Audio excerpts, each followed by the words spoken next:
கலையாத கல்வியும் குறையாத வயதும்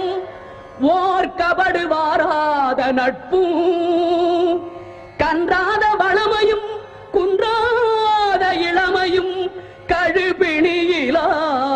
உடலும் சலியாத மனமும் அன்பு அகலாத மனைவியும் தவறாத சந்தானமும்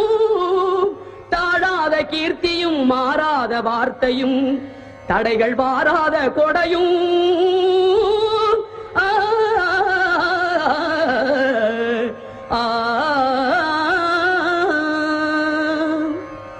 தொலையாத நிதியமும் கோணாத கோலும் ஒரு துன்பமில்லாத வாழ்வும்